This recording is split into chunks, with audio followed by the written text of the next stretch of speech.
everyone, welcome to the Aman Talks FPL YouTube channel once again, and for the first time we've got a special guest. First time we're having a guest on the channel, and we've got FPL Planner from Twitter. If you guys don't know FPL Planner, he's an amazing Twitter account. Great to see you, buddy, as well. How you going? Hey man, yeah, very good. How are you? Yeah, good. Lovely for you to join me, and really appreciate that for you taking the time as well. And guys in the chat as well, welcome to all of you. Do let me know as well if you guys can hear us just okay. I am a live streaming newbie, so still working out all the kinks as well. So if you guys can hear us just fine, and more importantly, if you can hear Planner as well, definitely let me know if there's any issues. Just want to make sure the stream goes just smoothly. But yeah, tonight what we're going to be talking about is probably the main topic of discussion for Gameweek 27. So we're going to be talking about chips. It's definitely chip season, so hopefully you guys are hungry for chips. And we're going to be talking about free hit as well for Gameweek 27. So spoiler alert, I am active on free hit. Planner, I think he is, but I'm not 100% sure actually. So he will definitely reveal his strategy for this game week. So we're just going to go through the usual, teams to target, best players to target as well on the free hit. We're going to go through broader chip strategy as well. So hopefully you guys find some value out of this as well. Smash the like button if you enjoy it, and definitely give Planner a follow on Twitter as well. Posts amazing stuff, around effective ownership, how to have, swords and shields, being able to maintain good ranks as well, identifying threats to your rank. It's just great overall stuff that he does. And obviously he has a great planning spreadsheet as well. So definitely do follow Planner as well. Okay, Dale, morning. We can hear you both clear. Perfect. Awesome. I think we'll just get straight into it, Planner as well. So we'll get straight into it. So first up, we're just going to quickly go through how we went, or how we're going so far. It is obviously still in the middle of Gameweek 26. It was obviously a pretty crazy announcement. I think it was Friday morning for us, TN. We woke up overnight and we saw that there was a bunch of double Gameweek announcements for 28 and 29. I don't know about you, but I woke up and I was scrolling through Twitter sleepily and I was like, wow, why is everyone talking about double game weeks? I thought there's only 26, and then I saw all these game weeks had dropped for Newcastle, Wolves, Villa. So yeah, it was pretty exciting stuff that happened. So I think it would be great to hear how you kind of adapted to that, what you did in game week 26, moving into it. So yeah, if you just want to talk through your team, that'd be really good. Yeah, no, I think I was the same. It was a bit crazy to wake up early in the morning and get that news of, two back-to-back double game weeks. And yeah, it took me hours just, sort of going through what's going on, and try to, work out how to deal with it. So, and I think, you may be aware that, I actually wildcarded the previous game weeks. I wildcarded in game week 25, without the knowledge of these double game weeks. So obviously, it caught me by surprise as well, and I think it caught many by surprise because although we knew that there was some double game week coming, but I don't think anyone knew that it was going to be this big. But yeah, anyhow, I think I was pretty lucky that my team wasn't too bad to set up, for some of the double game weeks as well. So in 26, as you can see, my total points up to now is 73. So I took -4, so a net point of 69. So I think that was a pretty good score. And obviously the start of the team was their course up front. So he scored a wonder goal, and I think he got an assist as well. Still got another game to go, so we'll see whether he can do some more wonder. But yeah, other than that, I think Saka was a good transfer in as well. So I took Jota out for Saka. So that was a good one. And the other move that I did was actually moving Cancelo for a hit out for Robertson. So that was one of the more riskier move, I think, because not having Cancelo and watching the City game was a bit scary. And obviously, Robertson was benched as well, so that was a bit unfortunate. But let's hope that both Robertson and TAA come back for the Leeds game, and fingers crossed they do some damage. How about you? Yeah, no, I think, I mean, having Weghorst up front already when a lot of people are going to be looking to bring him in, I think is a great move. And you mentioned you did wildcard actually in Gameweek 25, and that also served you very well. You can see on the bench he's got Webster, so we know that Webster had a massive haul last double game week, so you can see that's, he ends up to top 500 overall, so he's doing super amazingly well this season. And yeah, just looking at your team, I think you have covered off most of the main threats that I think a lot of wildcarders would have come into. So you were able to keep Fernandez. I think most people on wildcard would have dropped Fernandez. I did myself begrudgingly, but obviously got a goal and assist and looked very good. So yeah, 12 points for him. You obviously the big question is also, well, not question, the big advantage is that you also got to triple captain Salah. I think that's the main loss, obviously, that a lot of people on wildcard is that they had to forego that, but you were able to capitalize. And honestly, he got 10 points against Norwich. He could have had so much more. He definitely could have had more than the one return, and I'm very fearful about what he can do against Leeds, because I'd be shocked if he doesn't get another return. If he blanks, that'd be unbelievable, even probably more unbelievable than that blank that he had against Leicester just when he was just before I think he went to AFCON. So yeah, I think triple captain Salah is going to do very well for you this week. You've got obviously Trent and Robertson who are going to hopefully come back, I think, against Leeds. So yes, while the hit hasn't yet paid off for Cancelo, he did blank, and I think long term you probably want Robertson for the double game week. So I don't think that was necessarily a bad move. You've got Cody and Tierney in there to cover off the double game weeks now for Wolves and Arsenal. So yeah, I think overall your team is very well set up, especially knowing that you wildcarded the week before. And yeah, I think you had about 1.4 mil in the bank as well. So I think, team's looking in a good spot, I think, moving forward. So yeah, pretty envious actually as well. And obviously I'm very envious of that rank. 481 is definitely something I would definitely love to get to as well. But yeah, I think overall the week's looking good. You still got 1, 2, 3, 4, 5, 6, 7, 8.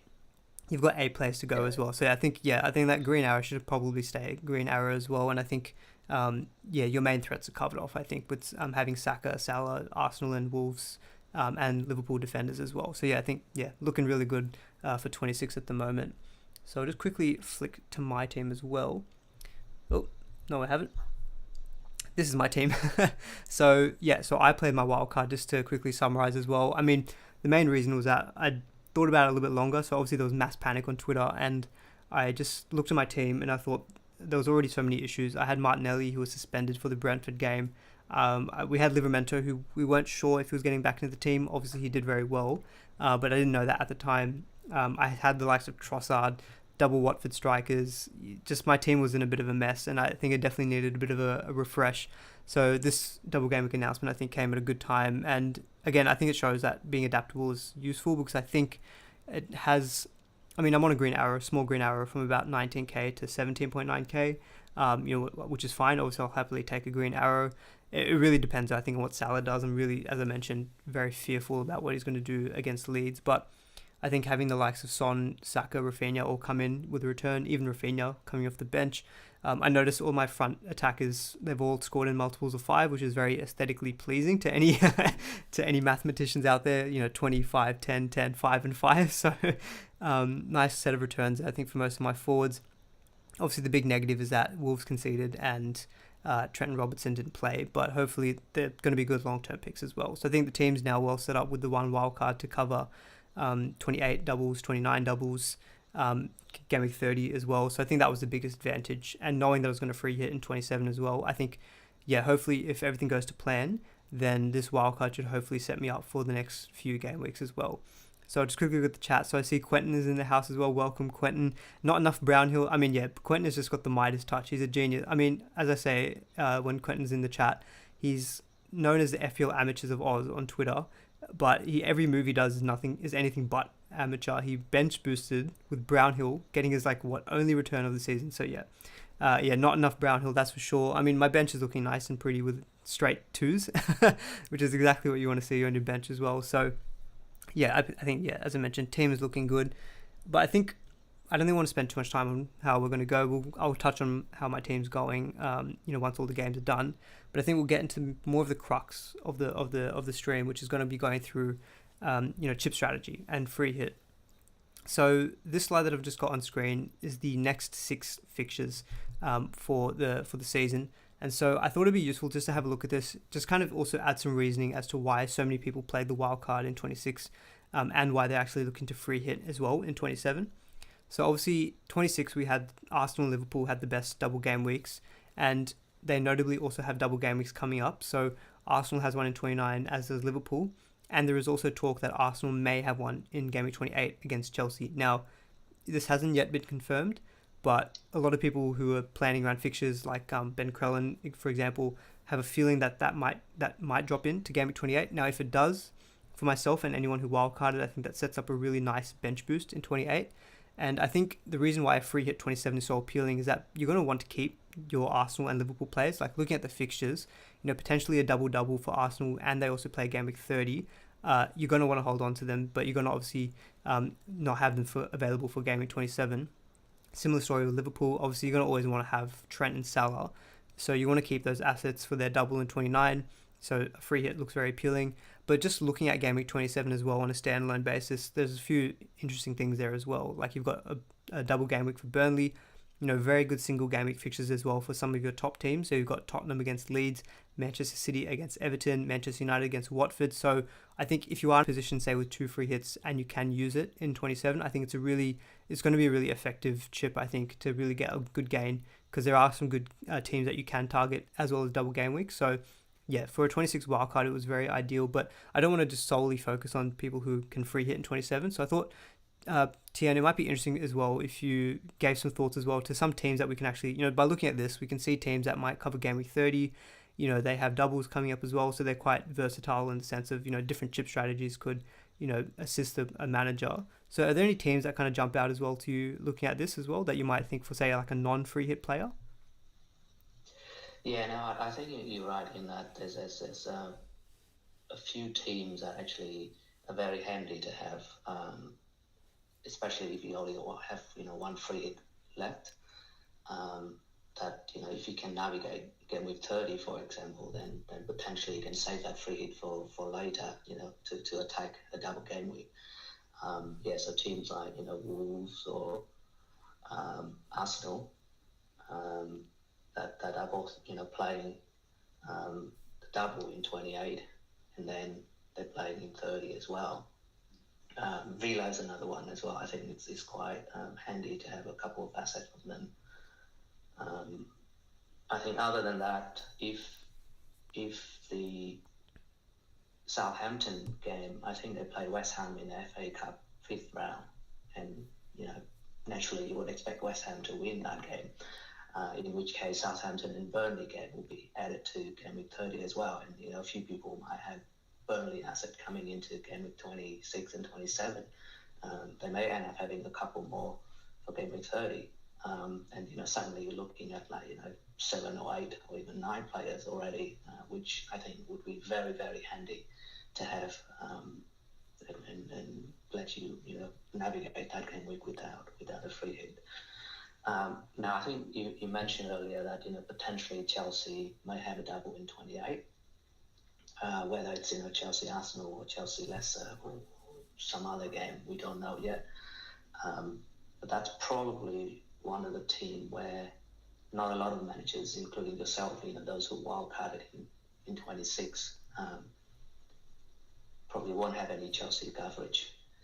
So I think that's probably one of the decisions you have to make, whether you go and attack the double 28, getting some Chelsea players in, but knowing that they won't probably have a game in 30.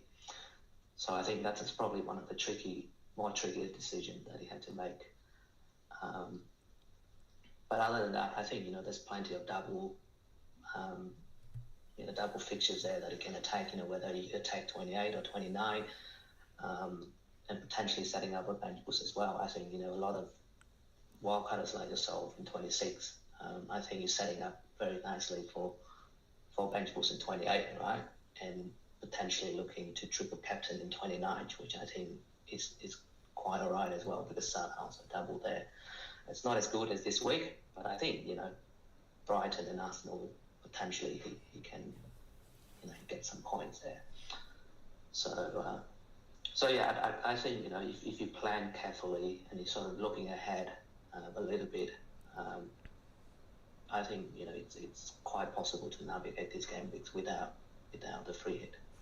Yeah, definitely. I think you mentioned that. Yeah, if you're not looking to say, if you've only got one free hit and say, even if, for example, you've already used like a wild card, so you're only really relying on, one free hit and like just free transfers, maybe a triple captain or a bench boost for the rest of the season. I think being able to target these teams that will cover you in Game Week 27, but also carry you through to Game Week 30 is going to be really crucial, because whether you want to use a free hit in, say, Game Week 30, where you can see that there's a lot of question marks around teams that may blank. So there are a few confirmed fixtures. So Arsenal versus Aston Villa is one. Leicester versus Brentford is another. Leeds and Wolves is another one as well. And you kind of touched on it as well. If West Ham do beat Southampton in the FA Cup, then the Southampton Burnley fixture will also be on in Game Week 30. So you could see only maybe 4 or even just the 3 fixtures as well. So it would be a big blank game week. So say if you've only got the one free hit left, maybe it might be more optimal to actually target a free hit in 30 just to cover yourself off. But I think you kind of touched on a few teams. So like Wolves, I think, is probably one of the best teams to be able to target free transfers or any whatever chip, because they've obviously got good fixtures now up until around Game Week 32, as you can see there. And they've also covered you in Game Week 30. They've got the double, which is a pretty nice double as well in Game Week 28. So I think Wolves' assets are very, very interesting. It's the reason why everyone who wildcarded basically went almost double or trebled up on Wolves' assets. I think Burnley are interesting in that, if that Southampton-Burnley game does come in, they've also got the double game week now in 27. They've got Chelsea in 28, which is not ideal. But then they follow that up with, let me just have a quick look there. It's Brentford, maybe Southampton, Man City, Norwich. So there are a few tough fixtures in there, but most of their assets are cheap enough that you could probably get away with benching them as well. So Burnley are not a bad team. You kind of also mentioned Leeds. Southampton, I think, is a very interesting one as well.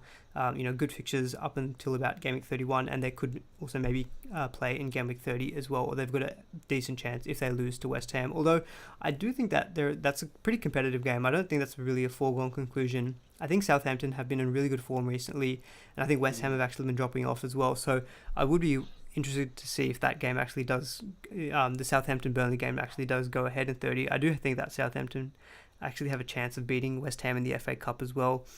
But yeah, I think I'll quickly touch on the chat. So Quentin, our good friend, he's actually gone with a pretty different strategy. He's actually wildcarding in this game week. He's wildcarding in Game Week 27. So that's not a strategy I've seen like really used at all. I think most people are free hitting, or the Game Week 28 wildcard is very interesting as well. So he's mentioned that he's trying to be flexible, trying to obviously adapt to, he's got doubles and blanks to navigate. Chelsea having a good fixture swing as well from 28, and they may potentially double. So yeah, I think if you're wildcarding this week, I mean, it's not a strategy I've seen. And I think being able to target some of those longer term teams like Southampton or Wolves, maybe getting some Arsenal and Liverpool players as well, but maybe not 6 of them in total. Otherwise, you're going to be hit a bit hard, I think, for Game Week 27. Maybe even considering having, placeholders so that, say, in your defense, you can pick, some of your Chelsea defenders when they come into a good run of games as 28. So I think a wildcard this week, I think it's actually quite difficult to navigate. So I'd be quite curious to see how Quentin manages that. So he's mentioned that he's only got the one Liverpool and he's got no Arsenal, and he's actually going from Bruno to Salah next week. So he's not actually got Salah in his wildcard team. He's going to have Bruno for the game against Watford and then take him out for Salah, which I don't mind as a bit of a wildcard strategy. You can kind of plan for that so that you hopefully don't have to make any other transfers apart from making that Bruno to Salah move. The no Arsenal I'm not sure about, because I think if you're wildcarding, you're going to try plan for long term. I'd probably, especially if they have a double in 28, I would definitely get some Arsenal players, I think, as well. Maybe 2 of them, so you're not hit too badly in Game Week 27, because you want to get the doubles to 28, 29, and also cover yourself off for Game Week 30. And to be honest, Arsenal, I don't have the picture here, but they do have a pretty decent run of games throughout the rest of the season as well. So I think on a wild card, your cheaper options like Saka, Ramsdale, even one of the defenders like a Tierney or a Gabriel, I think they're good long-term picks as well. So I would consider maybe Arsenal players. I am a little bit biased because I am an Arsenal fan as well, but I would maybe think about doing that. Although I can see he's actually mentioned that he's going to try to do Bowen to Saka as well in 28. So he's got a couple of moves that he's already planned in, but I'm not going to question Quentin's methods. He's doing extremely well at the moment, but that's definitely a strategy I haven't really seen too much. Now, I think a 28 wildcard is definitely an interesting play because you can capitalize on your Chelsea, fixture swing, attack the double game weeks in 28, and also you can even prep yourself for a bench boost in 29 and cover yourself off for game week 30. But one thing you did privately message me about was maybe a free hit 28. Did you want to maybe talk through that a little bit more as to why you thought that might be a potential strategy as well? Yeah, so I think wildcard this game week is definitely not a common strategy that I've seen. But I've seen a couple of people, thinking about wildcarding this week, and I can understand why. Because you want to set up for the two doubles as well. But obviously, as you said, it's very hard to navigate this game week. If you were strong 11, and yeah, the main compromise, as you said, is going to be having less Liverpool and Arsenal, which make 28 and 29 slightly less ideal. So yeah, it's doable, but I think you have to make some compromises there. And our 28 wildcard is probably a more popular strategy that I can see. So people will try to maybe dead end this game week, or some people can even free hit this game week to maximize the point this game, and then they just wildcard out everything in 28. And I think one of the more common strategy for people who are thinking about wildcarding 28 is to actually moving Salah to Son if they don't have a Son. So Salah to Son this game week, and a lot of people who are doing that probably have a Fernandes in their team as well. So by doing that, then wildcarding next week, they can get Salah straight back in, and potentially they can get another Liverpool player or another Arsenal player out this game for someone else, like Burnley player or Wolves or whoever, or Man City, obviously. Yeah. And then the wildcard 28 will basically bring them right back in and target the next two double. And the good thing about wildcard 28 is that by that time you would know the landscape of 30 and potentially 36, because that is when we know the outcome of the FA Cup 5th round. So I think it's a very nice time to wildcard. Now, the free hit 28 is definitely something that is not common either, and it's more unique for teams like mine, where, because I was set up quite nicely for 25 and 26, I was okay for 27, which we'll touch on a bit later. But one thing that I have in mind for my team is that maybe I can take a free transfer or a hit to field another 2 players for 27, so I can field 11 for this blank 27, and then I free hit in 28, because currently, as my team, the way my team is set up, and especially if there's no double game week for Arsenal in 28, I'd actually only have like 3 double game week players for 28. So the free hit will allow me to basically load up 10 or 11 double game week players in 28. And then 29, I'm actually quite nicely set up. I think I've got like 9 or 10 double game week players already. So I could even if I sell Salah this week for Son, I don't need to bring Salah back in 28, because I can just free hit him back in. And then in 29, I'll transfer him back for Fernandes. And I could potentially bench boost in 29 as well. So I think the free hit 28 is quite unique for only certain teams. I don't think it's going to be a very popular strategy, or at least I haven't seen a lot of people talking about it. Yeah, no, you're definitely right. I think maybe for reference, we'll quickly go back to your team just so people can kind of get a sense of what we're kind of discussing. So yeah, if we look at your team at the moment, I think it's mainly if you've got kind of players who will have been left over from double game week 25. So for example, the teams that will double in 29, we've got Arsenal, we've got Liverpool, we've got Brighton, and we've got Newcastle, and I think Everton as well. I can't remember if I think I've got all those teams there. So looking at your team as it is, so coming like currently in game week 26, so you've already got Morpay and Webster, and they're just sitting on your bench, and they're fine to bench. You've got Liverpool assets like Salah, Robertson, and Trent, so that's already now got you up to 5. And you've got Arsenal players as well, so you've got Tierney, Ramsdale, and Saka. So you have got quite a few double game week players for 29, but as you mentioned, in 28, we've got teams like Southampton, so you've got Broja, we've maybe have Arsenal, but if, say, for example, we don't have for Arsenal, then your team as it stands, you've got Cody, who's got a double, you've got Aston Villa, who's got a double, so you've got Coutinho, and then you've got Broya. So you've only got 3 double game week players actually in 28. So definitely I think what you're talking about makes sense because you can really target 28, getting players from like, Leeds, Newcastle, Southampton that you don't really maybe want to hold long term.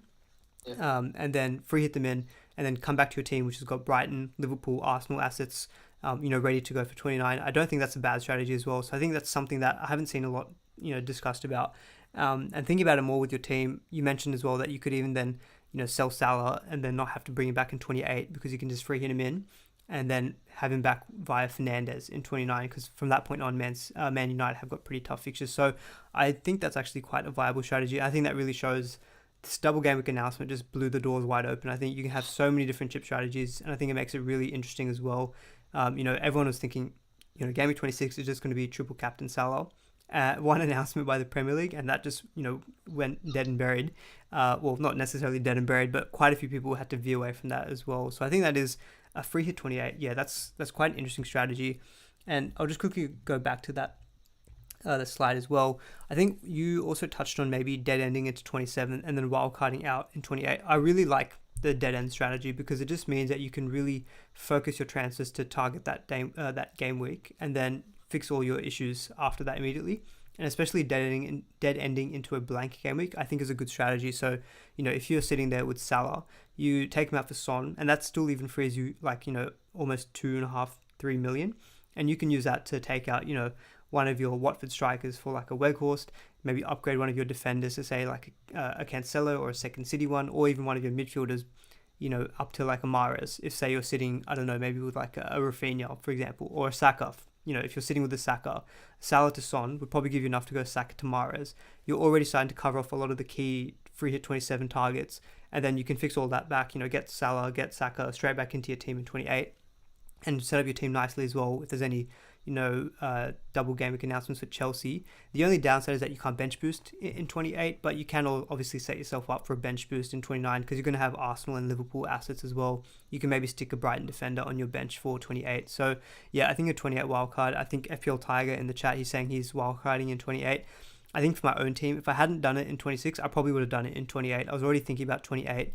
I just kind of brought my plans forward a little bit, just with the whole double game week announcement. So yeah, I think really interesting. And I think a 28 free hit for you could actually work out very well. I think that's something that people need to think about as well. Just not get so tunnel vision into the strategies that they hear on Twitter or YouTube. Although we are talking on strategies on YouTube, but just really taking a look at your own team, seeing what actually works best for you. Because you free hitting in 28, getting your team back in 29. The only downsides I could maybe see is that a lot of the players you're coming back to in 29 won't play in Game Week 30. So Game Week 30 might be a little bit tough to navigate then. Because, for example, Arsenal will play, but Brighton don't play. Liverpool won't. Well, we're thinking that Brighton won't play because they're supposed to play Man City, but we think Man City is going to progress in the FA Cup. So, you may potentially be losing out a little bit in Game Week 30 in that sense, whereas a lot of the 28 teams that you would target, they do play in 30. So, like Wolves have a double, they play in 30. Leeds have a double in 28. They play in 30. So I think maybe think about that a little bit more as well. Like if you want to use free transfers to 28 to stay with that team versus maybe your free hit. But I definitely do get it for your team. And I think it really does depend, if Arsenal get that double game week announcement in 28. If they do, then I don't necessarily think a free hit is needed for your team. But yeah, I think it's just something to be conscious about. If you do decide to go down that option, it might leave you in a little bit of a worse state for 30, where you might just have to use your second free hit then. But I think what I'll get onto is just the next slide. So just to kind of have a longer term view of chip strategy. So this will be the last part on kind of broad chip strategy. And then after that, we'll get into the kind of free hit discussion. So I've got this chart here from Mikkel Tokvam. He runs a great Patreon called the Transfer Algorithm. And I like the chart just because it kind of helps you visualize, the spread of potential blanks and potential doubles for the rest of the season. So you can see there kind of the different scenarios, like a blank and a double game week being combined in some game weeks. And I think kind of what I was mentioning before, if you maybe have to use the free hit in 30, there may be other weeks potentially where it could be more useful. So for example, 33 is a week that I think a lot of people talk about. The reason for that is that it could be a mix of both singles, doubles and blanks. So it could be a little bit difficult to navigate. If you look at the chart there, you can see that it's expecting that Leicester are likely to get a double in 33. There could be blanks for some teams like Liverpool, Wolves, Crystal Palace, City, Leeds, Brighton. So, for example, if you're running with City and Liverpool assets because they're the top teams and, say they're still in a competitive title push, having them miss out on 33 would be quite a lot of your team. So a free hit in 33, I think, is a great strategy. So for anyone with 2 free hits, that's currently the strategy I'm thinking about. So I'm looking to go quite chip heavy at the moment. So I've wildcarded 26. 27, I'm probably going to play a free hit. 28, if Arsenal get that double game week announcement, I'm 100% going to bench boost. I may still even bench boost without that announcement. 29, I'll probably triple captain Salah because he's obviously got a double against Brighton and Arsenal. So that's 4 chips in a row, and I've still got 1 free hit left. I'm thinking at the moment maybe 33, 36, or maybe even 37. I think is a good game week to use a free hit. And obviously, if you're still holding on to your wild card at that point in time, you can use the wild card to set up for like a bench boost in 33 or in 36 as well. So that's my kind of general thoughts, I think, on future game weeks. Did you have anything that you might want to add as well, just on kind of different chip strategies that I haven't discussed yet? Yeah, no, I think you touched on a very important point that 33 is going to be probably one of the trickier game week to navigate. I think 36 is pretty easy, whether you've got a wild card left or not. I think because it's going to be such a big double game week that you may get there quite easily with just free transfers. But whether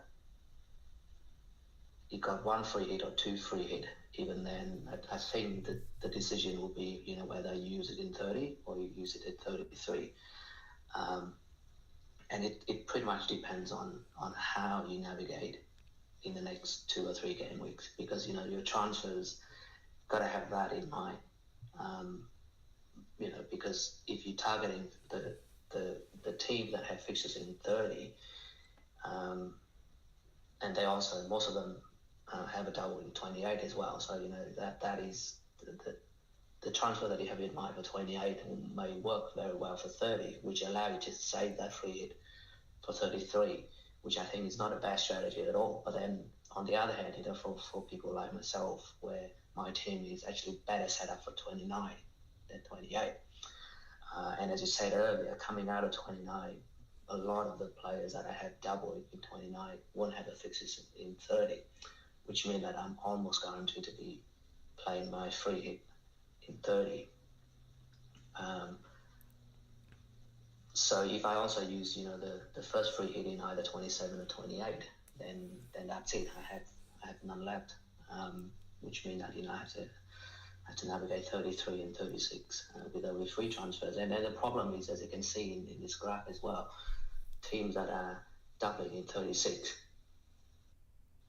or the big teams at least, are likely to blind in 33. Yep. So the transfer is going to be very tricky, because if you're getting the players for 33 by selling your Liverpool or Man City or some of the bigger teams who are likely to get into the semi-finals of the FA Cup, then you're going to have to find a way to bring some of them back to 36, which again means more transfer and more hits as well. So yeah, it can be very tempting to free hit now in 27, because obviously there's quite a bit of upside there. But if the team is very well set up for 27, even though it's not like perfect, because of course you can't compare to free hit team, because free hit team is going to be the perfect team for the game week, right? But if you can field 10 or 11 players for 27, that allows you to save the free hit for later for 30 or 33. I think that's a very viable strategy. Yeah, no, I think you made a really good point there in the fact that the teams that are likely to blank and double in 33 and 36 are kind of switched around. So you can see they're expecting the bigger teams to blank in 33 as they progress, I think, through cup competitions, whereas in 36 they're likely to get their double. So you're probably going to want to keep your assets from the bigger teams, like Liverpool, City, Chelsea, for example. So 33, I think a free hit just to kind of sort yourself out for that week and then carry them through after. It's probably going to be a better week, I think, to free hit than 36, but you can obviously do it in 36. I remember last season, I can't remember the circumstances as to why it happened, but Manchester United had a treble game week, I think in game week 36. So, if you had a free hit and a treble game week was announced, say, for example, a team like Leicester, who've got a lot of games to catch up, a free hit, and you can free hit in 3 Leicester players, treble, they're each going to have 3 games. Like, that's an amazing kind of upside play as well. So I think really it's making me think more and more about why that wild card is so important. It's allowing me to cover hopefully game week 30 and use my free hit in 27, but still have one left for 33 or 36. So I think I would definitely recommend, if you've only got one left, I would really consider, if you can get away with it, not using it in 27, because I do think that, yes, in the near term, you might see teams on Twitter that look really appealing that you can't get to, but I think really have a good look at your team, see if you can kind of, navigate it with just free transfers, or maybe dead end into a wild card, but preserve a free hit. I think that's probably my general advice, I think, because I think there's still some uncertainty, still games could get called off for all we know. And, we've seen now that, despite all the excellent work that guys like James from Planet FPL, Ben Krellin, Lego Mane, all these guys who predict fixtures, they can't get everything right. They're purely working on, they're hypothesizing, they're, not necessarily guessing. They obviously know what they're doing to an extent, but they just don't know what the Premier League is going to do. The Premier League can throw in any fixture whenever they want. And I think being able to react to that with having like a spare free hit is really powerful. So that's kind of my general advice, I think. But you made a good point about the fact that the teams that are likely to double and blank in 33 and 36 are kind of swapped around. So I think, having a free hit around that period of time, even a wild card, I think will be handy. So that's my kind of general thoughts on chip strategy. I don't necessarily think we've covered quite a few bases there. I think what we'll do now, we're about 40 minutes in, we'll get on to maybe more free hit 27, I think, just to kind of get more to the crux of this particular game week as well. But I think that was a really good chat on chip strategy, and hopefully you guys found that useful as well. So I've just put a couple of notes here just about general free hit advice. I have covered a little bit now as well, where I said, ideally if you've only got one left, maybe save the free hit for later game week, so like a 33, 36, or even a game week 30 blank as well. I also just put some general free hit stuff as well, just to kind of refresh people's memories if they're not 100% sure. You can't use 2 free hits in a row. So it's, how you're talking about, you would thought maybe a game week 28 free hit would be nice, but maybe you could do it in 27. You can't actually play 2 free hits consecutively. So bear that in mind as well. If you are thinking of this crazy strategy of doing consecutive free hits, the game's not going to let you do that. One thing I also sometimes get confused about is that any transfers made prior to playing your free hit won't get carried over into the next game week. So say, for example, if you sell Salah to Son and then decide, oh, you know what, instead of dead ending, I'm going to free hit. When you come back to your team the following game week, you're going to have Salah. You're not going to have Son. It resets any transfers that are made prior to playing the free hit. And any rolled transfers into that free hit, they're going to get wiped out. So if you come into this game week with 2 free transfers and play your free hit, next week you're going to start with 1. It's just kind of how it works. But I think some other general advice as well is that if you are planning on playing your free hit, or if you're kind of pretty set that you are, I would recommend playing it earlier in the week just so you can catch price rises, because a lot of these players are going to have prices rising due to a lot of players bringing them in, and so you can jump on the players who are rising in value just so you don't miss out on them, if you want them to be part of your final draft. And just on the price rises as well, any value that's gained when, say, a player in your free hit, so say for example if I free hit Mahrez at 8.7 and he rises to 8.9 in a game week, in normal circumstances, that means I accrue an extra 0.1. But if you do that on a free hit, you don't get that 0.1 gain when your old teams come back in the following game week. I don't know if I've missed any of the major free hit rules. Correct me if I'm wrong, but that's just some general free hit advice I thought might be useful for people if they are looking to play the free hit. Is there anything I missed there, Tian, or you think that's covered the bases? I don't think the rules, but it's just a counterpoint to what you said earlier as well about activating it early. So if you're 100% sure or 99% sure that you are free hitting, that yes, it makes sense to activate early to catch the price rises. But if you are in doubt, then I recommend that you hold off.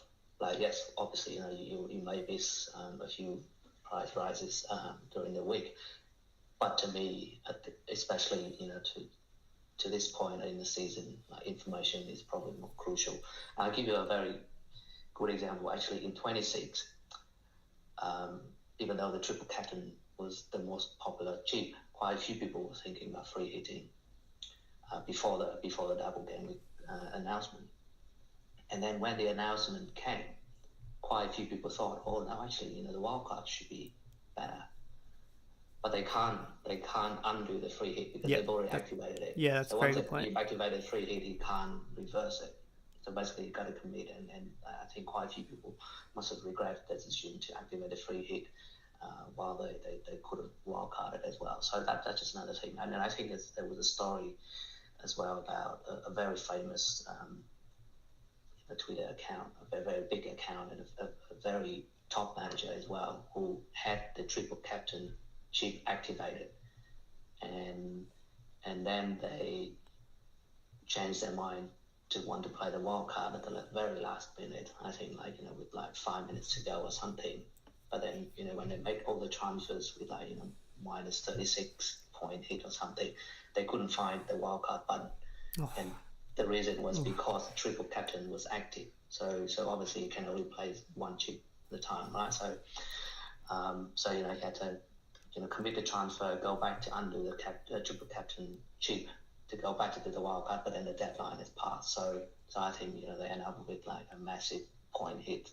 But it just to show that it's very important to have a plan what to do. But then if you're not sure, then maybe just wait for the information, because the information may be more valuable than 0.2 or 0.3 getting in prior rises. Yeah, 100%. I know exactly what you're referring to as well. And I think, guys, this is coming from the planner himself. You want to make sure you come in with plans. I know I do it myself as well. Last minute transfers. It's very, you get on tilt, you get a little bit anxious as well. But I'm very happy that I didn't make any transfers prior to getting that news as well on Friday. I was very keen on actually just taking out Jota for Salah, and taking out Ronaldo for Lacazette and being done with it.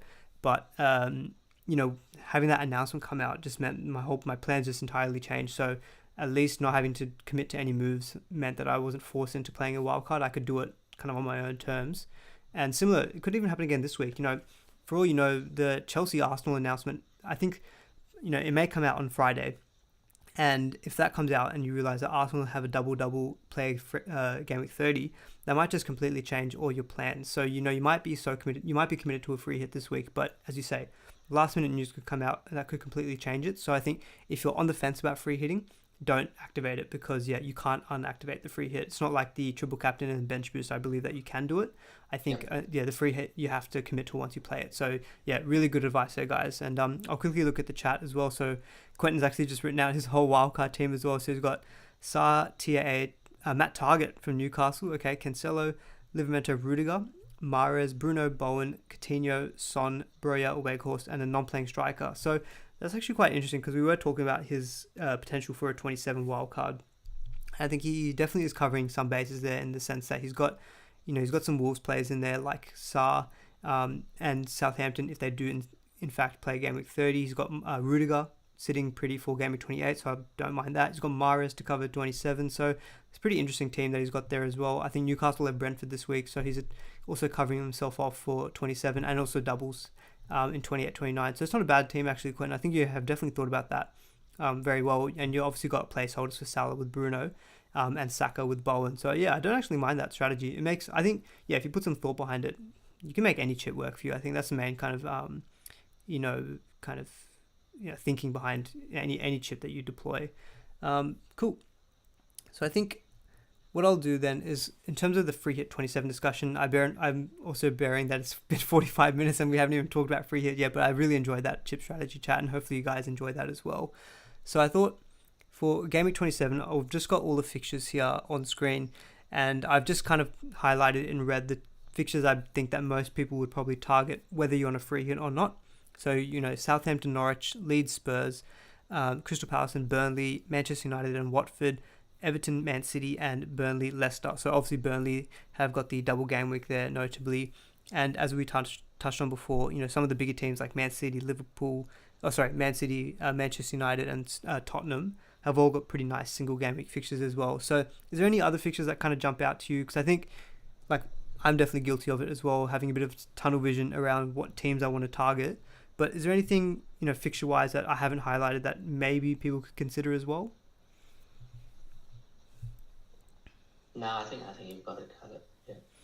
Yeah, that's what I thought as well. I think the majority of people will get onto sections as well about what teams to target. But I think I don't want to completely overlook some of the other fixtures just because we can tend to get into a bit of a groupthink mentality, on Twitter. But, like, say Brentford, Newcastle, Quentin's got Matt Target. He, if you want to go for a bit of a differential on a free hit, or even as a transfer in to cover a few double game weeks coming up, you could look at some Newcastle assets. Unfortunately, St. Maximin has been injured. Otherwise, he probably would have been a really good asset to target from Newcastle. Brighton Villa is an okay fixture, but you don't really see much upside there in the sense of either the attackers or defenders.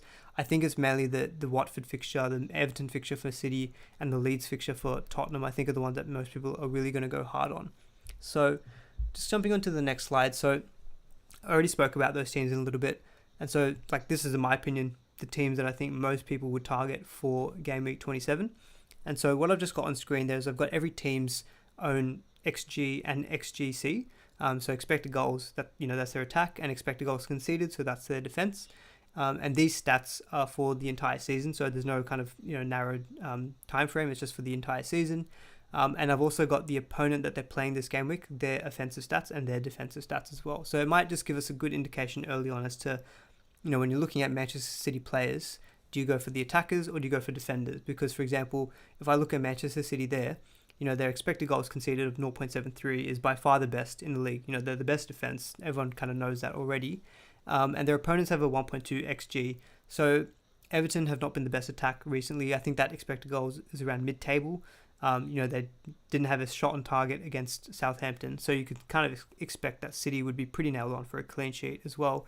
So I thought looking at this data was kind of help form our thinking around, some of the players that we might target. I think a lot of it is quite obvious. If you look at, say, Tottenham, that Leeds typically play a very open style. They, give a lot of chances to their opposition, and that 1.83 expected goals conceded for Leeds really does open the door for your attacking players from Spurs, so like your Son and your Kane. So yeah, I think that's kind of my thoughts around like Manchester City and Spurs.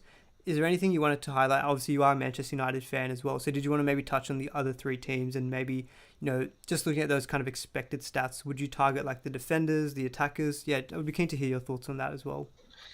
Yeah, no, I think with Burnley, I think it's pretty straightforward. They have the double this game week, so on a free hit, I think it makes sense if at least double up, if not triple up. And I think they have pretty decent stats. I mean, obviously not the top team, but pretty reasonable. Man United, I think they've been really getting on top of their attacking game. I think I look at the stats as early as well, and I think over the last 6 or 7 games, they're almost matching Man City or Liverpool in terms of their attacking stats.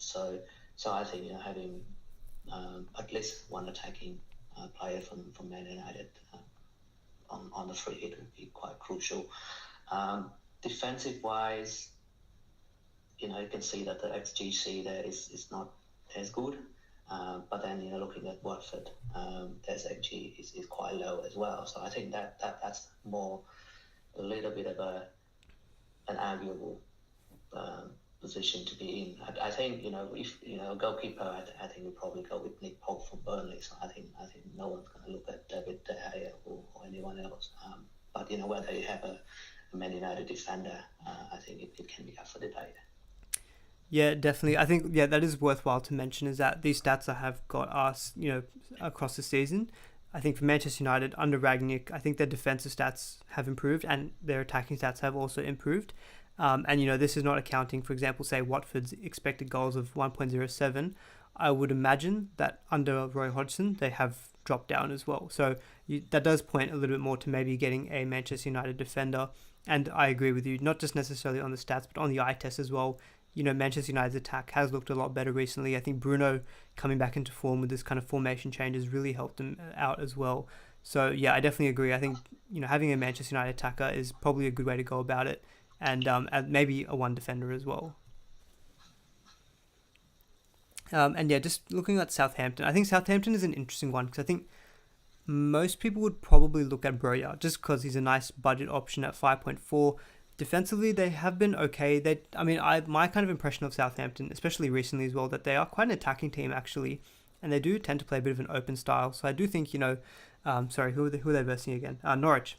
So that's actually one thing to note, is that Norwich don't have the best. They actually have the worst expected goals across the season, 0.82. So I think there is definitely merit in going with a Southampton defender. So I can see guys in the chat have been talking about Livramento.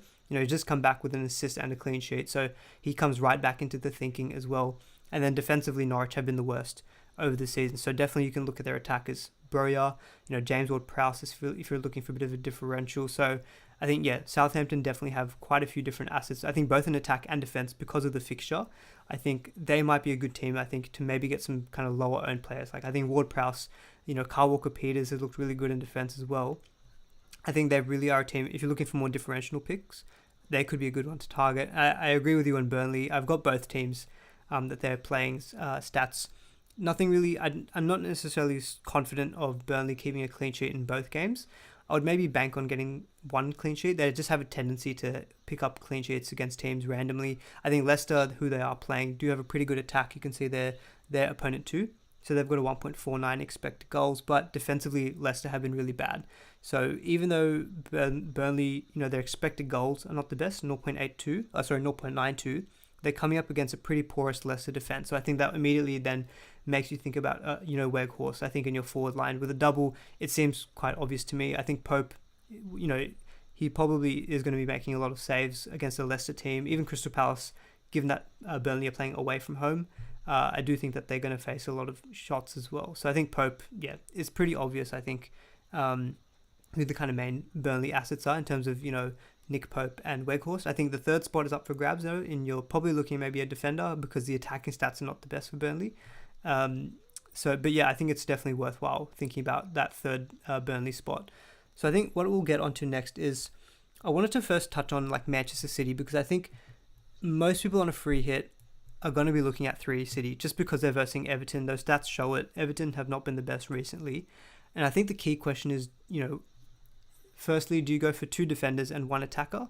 Or do you go for 1 attacker and 2 defenders? Or do you go for 3 attackers? Or maybe even 3 defenders? I don't know. There's so many ways you could play it. But I imagine majority of people are going to go for at least 1 attacker just because Everton have been pretty bad defensively recently. So I think the question is, which midfielder do we go for? So what I've just got on screen here is, these are courtesy of FPL Review. So the first table is the kind of predicted points just for Gameweek 27. So FPL Review is a great algorithm. I'll put links for that in the description after the stream is ended. Just shows kind of what the algorithm is thinking, who the best performers are going to be just for Gameweek 27. And then the table I've got to the right of that is everyone in the Manchester City team, their minutes per expected goal involvement. So that gives us a good idea of, if we can get players who expected to get, good points in Gameweek 27 and have got the good underlying stats, they're probably the way that we should lean. Obviously, the big caveat is we can never predict Pep Roulette. I think maybe I'll throw it to you. I'd be keen to see what your general thoughts are around, the double defense or the double attack or even all-out attack in Manchester City. Yeah, so I think I've seen a lot of free hit teams on Twitter, and they all have 3 City players. So I think that's definitely it's a no-brainer there. But I think there's merit to go both ways. Whether you get two attackers in their midfield or 2 defenders, because I think you can see that there's a point either way, because Everton is pretty good in their attack as well, and it's pretty porous at the back. And because on a free hit you can go for players that you don't normally go with. So that the like of Mahrez, where normally you would be a little bit concerned about his minutes, but then he just had the rest in the previous game.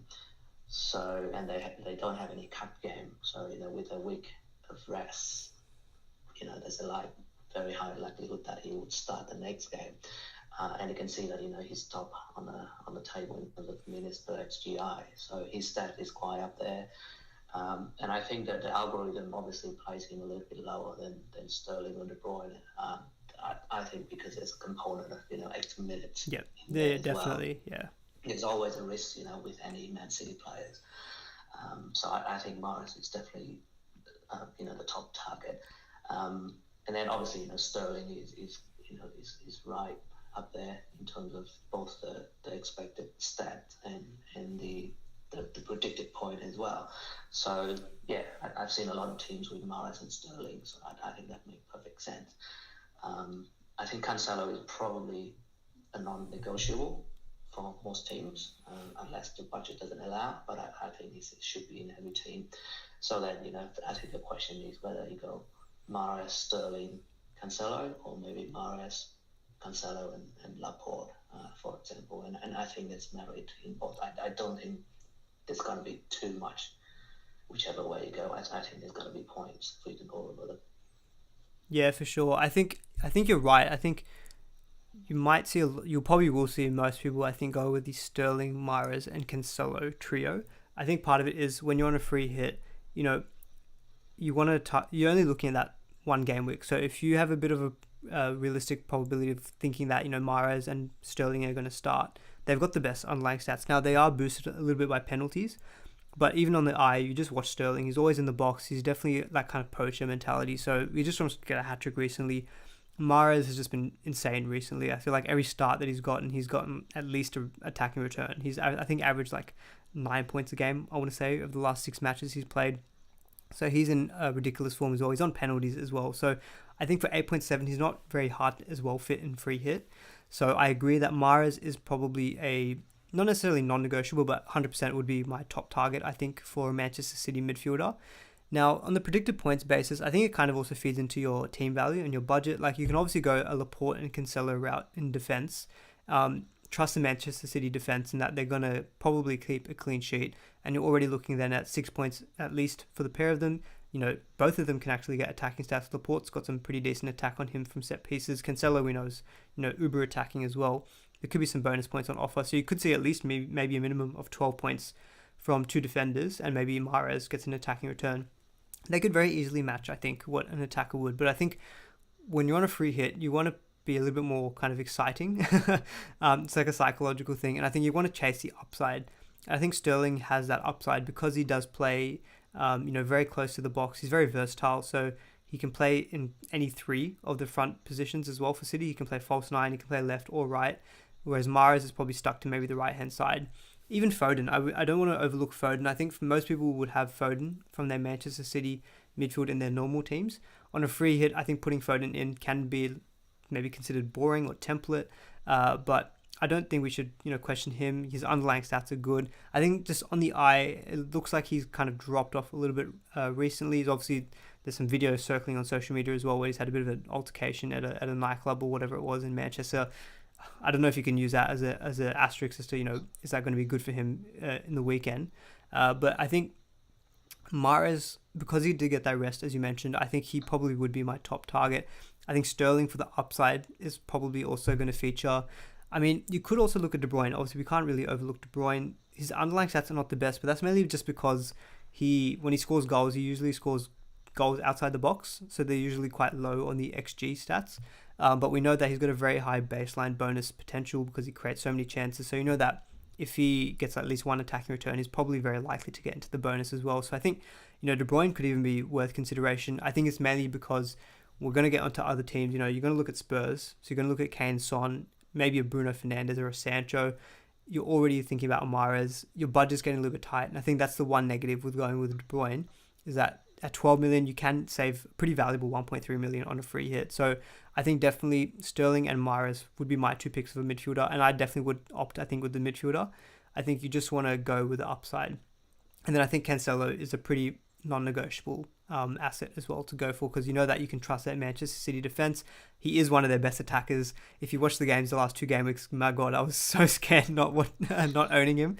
First week in forever where I didn't own Cancelo, and I already realized how horrible a feeling it was. So for me, I think it's quite clear who my top 3 picks are, but I don't think it's as clear cut, because I think you can very viably go for double defense with Laporte and Cancelo. And I think if you're, say, on a tighter budget, I think I would keep Mahrez because 8.7 is a good price, but maybe you could go from Sterling down to Foden. But I think Sterling, Foden, Mahrez would be my top 3 midfielders, and then Cancelo as a defender. So that's kind of my stance, I think, on the City options. And I think by the sound of it, you'd largely agree as well. Be keen to see what people in the chat think as well, who are the kind of top 3 City picks as well. But for me, that seems quite clear. If there's nothing more for you to add, we might just jump on to the next team. Yeah, I can already see Alan is saying Sterling Mahrez. Yeah, I know it sounds pretty template, especially if you're on Twitter. You're going to see Sterling and Mahrez, but I think there's a good reason for that. I think it also, I'll quickly mention, just kind of also depends on press conferences. If we get an update on the likes of Jesus and Grealish, if they're still out, that gives me a lot more confidence in Mahrez and Sterling.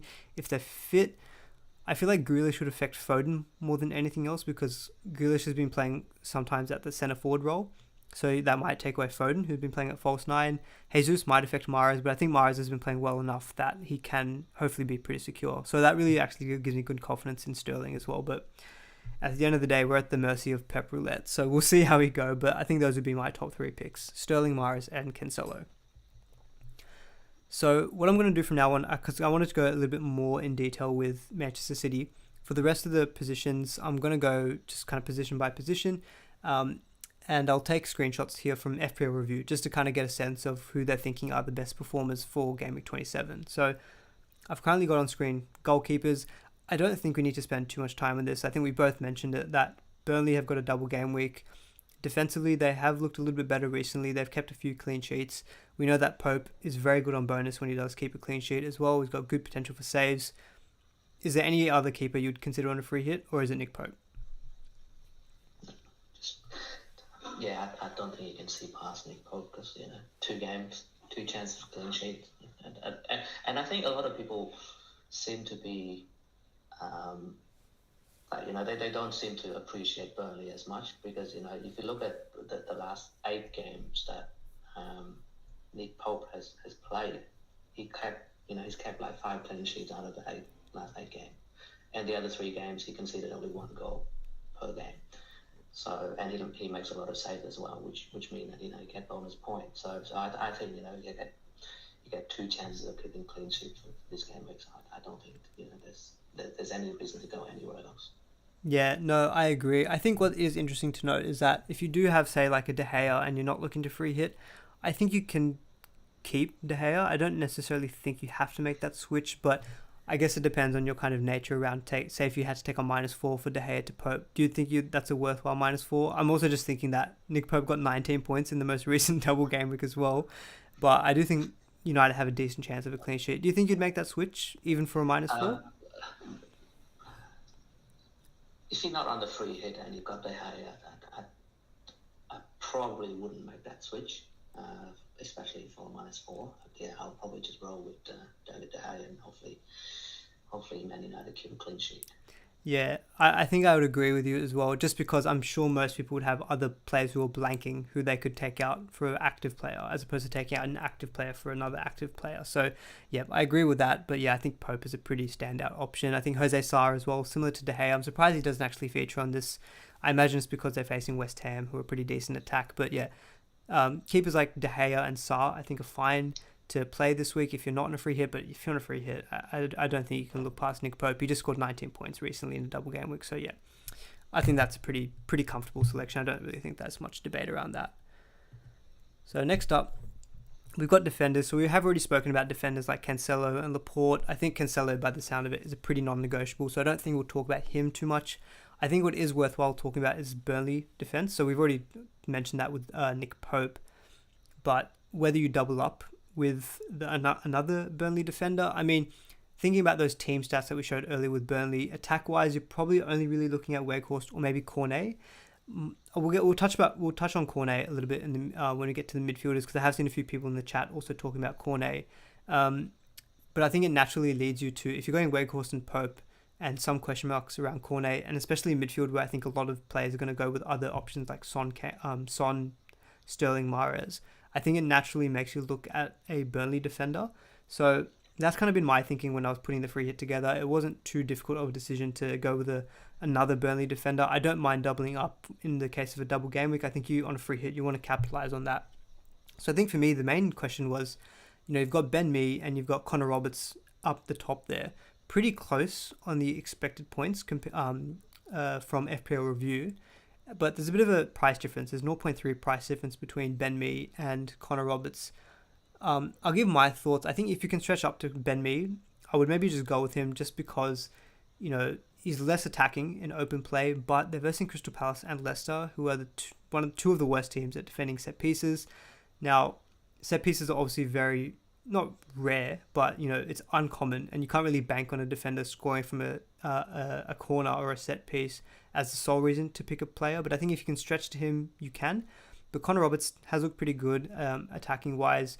I guess my only question is he nailed on? I think Ben Mee is pretty much nailed on. But Connor Roberts, maybe some question marks with him and Loughton. But yeah, I'd be keen to get your thoughts as to if you're going for that second Burnley defender, do you go for Ben Mee or do you go for Connor Roberts? Or even if Tarkowski's fit, would we consider him? Because he did miss a last game with COVID.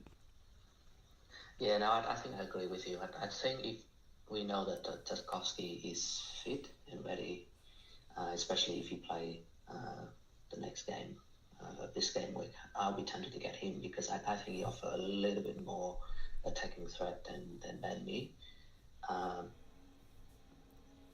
But if he's not fit, or there's some doubt that he's fit, then I think Ben Mee is the best option because to me, going for a defense from Burnley, I'm mainly targeting the clean sheet, and you want the player you pick to be nailed on so that, they play the 2 games and get the clean sheets. Now, it looks like Roberts is offering a little bit of attacking threat or a little bit more attacking threat than Ben Mee, and slightly cheaper as well. But as you said, we don't even know whether he's nailed on. I think Matt Loughton is coming back potentially. So they just got the double and have another double, so it's like 4 games in 2 weeks. Whether Roberts play all of those, I'm not too sure. So I think there's a bit of doubt there that tell me that if I can play the 0.3 million more for Ben Mee, I'll probably go for Ben Mee. Yeah, I think I agree with you. I was just looking up Connor Roberts. He has started like the last 5 matches, and he obviously picked up an assist against Brighton. So I think if you're tight on budget, I think you could go down to Roberts and probably be okay. But you make a good point in that Burnley are a team that don't necessarily always play midweek. So that's a bit of a difference for them. They're not normally in European competitions. So I think if you want a bit more nailed on security, I would just go with Ben Mee. And if Tarkowski is fit, I think he's slightly better from open play. I don't think it's massive. But yeah, I think the centre-backs are probably definitely more secure. So they're probably the way that I lean. And the algorithm just slightly favours Ben Mee as well. But I don't think it's enough necessarily for the 0.3 difference. So if you're really tight on budget, I think it's probably fine to go down to Connor Roberts. Now, looking at the other defenders that FPL Review's kind of expecting to do well, I was quite surprised to see Livramento actually so high. If he's nailed on, he'd be fantastic, I think, because he's 4.3, 4.2 million. We obviously know he's got some attacking threat. He just got an assist last game week as well. But I just have question marks. Is he going to be back in the starting lineup with, is it Perraud? Is that how you pronounce it? Perraud, yeah. So, or do you maybe just stretch up to like a Kyle Walker-Peters at 4.8 instead? I do think there is definitely merit in going with the Southampton defender. We saw previously Norwich's attacking stats, although they did look good against Liverpool, don't get me wrong. I think in general, they're just not a very attacking team. And so I think you can see a clean sheet potential there for Southampton. Would you go Livramento? Even say if you weren't entirely sure if he was going to be nailed on, would you take the punt and put him in your starting lineup, or do you think maybe he's better off like on your bench? I think if I get him, he's probably first on my bench, because I'm not 100% sure whether he's nailed on yet. Like he started that last game because Perraud was out, so I'm not 100% sure whether when Perraud is back, is that Livramento or Perraud who's going to start. So that's just a little doubt in me that I don't want to be taking that risk, especially in my starting lineup. Especially when you got, if you load up with like Morris and Sterling, who may or may not start, you want your bench. So even like in that instance, maybe a Livramento on the bench is a bit risky for my liking. Yeah, for sure. So I have actually put him into my starting lineup at the moment just because of the price. I just thought the price was really nice at 4.3. I will quickly mention something that the chat's said. So Lee Forrington's mentioned Peters from Burnley as well. So he's a little bit further down on the list here. I think a lot of that is due to the expected minutes. You can see they've got average expected minutes of 58 compared to Ben Mee, who's got 89. So that kind of shows the difference in how the algorithm is thinking they're nailed on. but he's saying Peters is a much better option than Roberts going forward, and he has started the last 6, which I just checked, and that's true. And it's kind of coincided with their clean sheet performances. So, 3 out of the last 6. I don't necessarily know if that's down to one player. I think they're very system-oriented defense. So it could just be a case that they've got their defense sorted out. But Peters, I mean, yeah, even cheaper. He could be a good one. Well, I mean, you wouldn't want to necessarily bench him because he's got the double.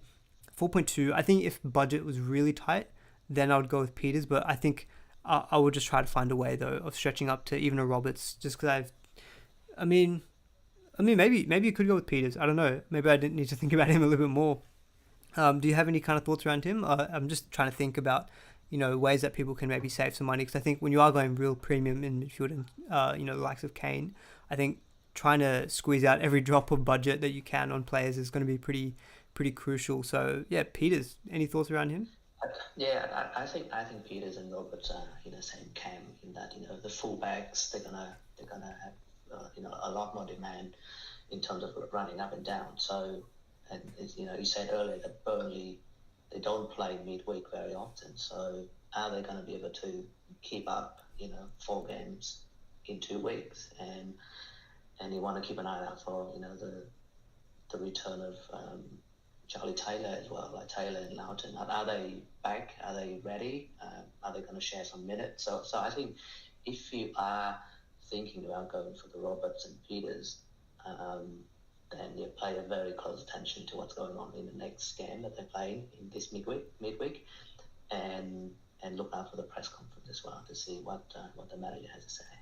Yeah, press conferences I think would be really important. If you get a bit of an update on on Taylor and Loughton, I think that should hopefully give you some confidence about where they're going with them. But they could be, if they are continuing to play, they could be nice budget, enablers with a double game week. I think, even especially say if you're using free transfers, you can bring them in pretty cheap and just keep them on your bench as well. So they could be ideal for that, even if you're not playing a free hit this game week.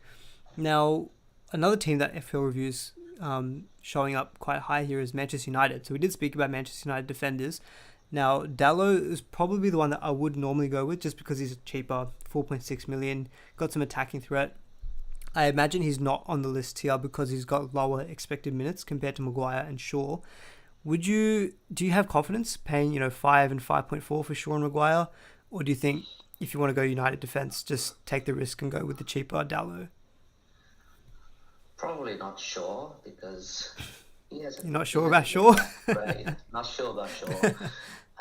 He hasn't looked that great. I mean, he has been at fault for some of the goals that Man United conceded recently as well. And also, you have Tallis there. So he's still potentially a rotation risk. Maguire, I don't know, maybe on a free hit. Yeah, but he's... I think in terms of minutes, I think you probably can rely on Maguire. Out of the whole Man United defence, probably he's going to be the most nailed on. So yeah, maybe if you can stretch to that budget, then you can go for Maguire. But then I look at Laporte, who's just slightly more expensive. Exactly. I'll probably go for Laporte instead. So yeah, it's a tricky one. I think Dalot would have been perfect if we knew that he was going to start. He might well start the next game, but who knows? So again, it's just one of the decisions you have to make, whether you want to take a risk. One of your defender not starting, and if you've got Dalot and Livramento, and if neither of them start, then basically your defense is going to be in a very bad shape. So. Yeah, I think you're critiquing my free hit inadvertently there because I went from Dalot to Livramento. I think a lot of people actually have both of them, so there is some potential risk there. Definitely. I think, I don't think I'd pay 5.4 for Maguire. I mean, United, they only just scored their first goal from a set piece or a corner last game week, wasn't it? So, I don't think the set piece threat is going to happen enough to justify going 5.4 with Maguire. I just don't trust United's defence that much. I think, especially what we should note with Watford is that even though under Hodgson they have been pretty, limited in their goal scoring, they've got Ismail Sarr back, and he's such a massive factor for them. So thinking about that now, I think he would definitely improve their attack a lot. And so knowing that Manchester United can be liable for defensive lapses, then that does actually lean me away from a Manchester United defence. And maybe, I think looking at this list here, I think I would go maybe like a Cancelo, a Ben Mee, and then maybe even just a Southampton defender against Norwich. So instead of, say, Livramento at 4.3, Bednarek is actually on this list here at 4.4. He's probably a lot more nailed on, I think, than Livramento. I don't know necessarily how good Norwich are from set pieces. I imagine not the best. He's got some set piece threat, although he can be liable for big negative points. We saw that last season as well. But 4.4, I think, is actually not a bad price. And he's actually rated higher than Walker Peters. I imagine, part of that is the expected minutes feeding through there.